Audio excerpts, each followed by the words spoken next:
It was so joyful back then. The blend of music and talent together that just clicked. It's kind of nice to go back and revisit spots that you had before. I think we all just care about each other. It's just great to see the guys again and to talk about all the times that we had on the road. It was a great time. No, I wouldn't trade in that time for the world. It was great.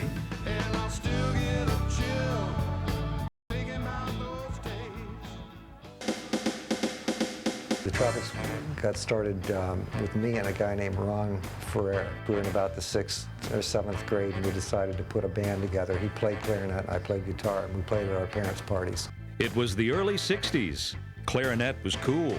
Young men's hair was cut to a respectable length, and the Fab Four, all of that was about to change. By 1964, the Tropics were experiencing some success in the Tampa Bay area as a 6-piece horn band playing R&B. Buddy's parents, Hardin and Peggy Pendergrass, had financed the recording of their first album, pressing 100 copies for family and friends. And local television had honored the Tropics as High Time Band of the Year. But their first break into the big time came when they auditioned for future managers Margie and Dick Sexton, owners of the Silver Star Skating Rink and the area's hottest night spot for teens, Surfers Club.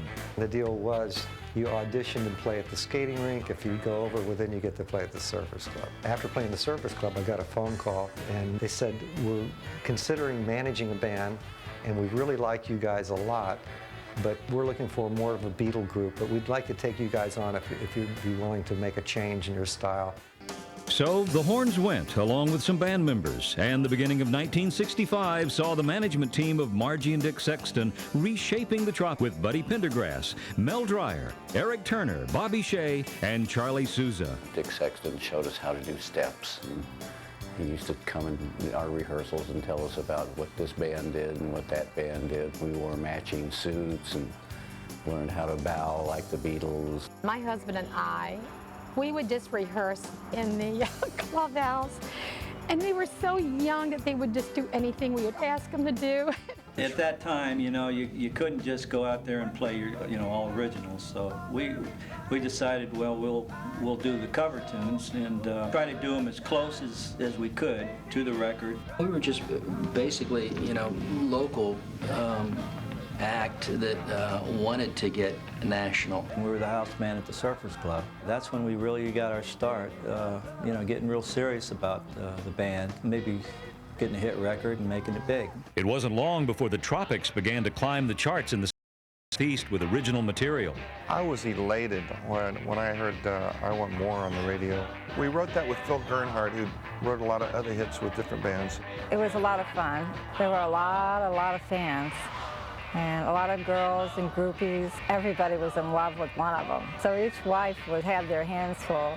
They were just so good. Their music, they looked good. Their personalities, they just shined on stage. I mean, they had it all. They really did.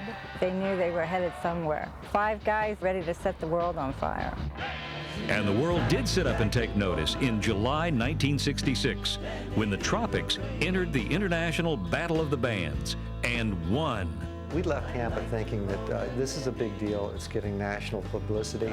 439 from around the world that are going to be in this. We took a train to Chicago, and we got off the train to get a soda, and then the train left with all our equipment and luggage. We spent the night at a railroad hotel with holes in the wall.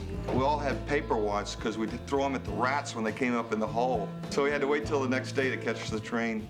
I was at Surfers Club that night, and I just knew in my heart they were going to win. And when I got that phone call, it was incredible.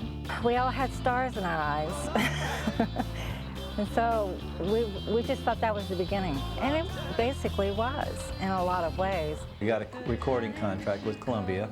We saw our record played on Dick Clark's show. American Bandstand, they rated it, I think might have got a 90 or 95. Had a good beat, you could dance to it, right? We thought at that point maybe we would get that hit record we always wanted. Lack of a hit record on the national charts was not for lack of trying. The Tropics were recording and playing concerts with major acts, but the very exposure that kept their popularity afloat in the Southeast may have been what drowned their chances of hitting the big time. No one could touch us live. We were playing sometimes over 300 one-nighters in a year. It kept us so busy that when it was time for us to record, even though we had Columbia records and breaks like that, I think that we weren't able to capitalize. We went to New York in '68. We played at Steve Paul's Scene on 47th Street, and the McCoys were playing there, and the Doors were playing there the week before us, and we were next up, you know, on the list to play that next week, and so I thought that was it. So why didn't New York catapult the Tropics onto the national music scene? We went home. We came back to Florida and jumped into our old, you know, routine of going around the state and playing at Teen Town. As the 60s came to a close, so did the Tropics.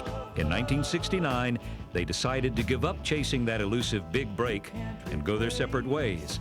But they never completely dismissed the idea of getting back together, if only for one show. Well, I just wanted a Tropics reunion about 20 years ago. He always wanted the band to get back together.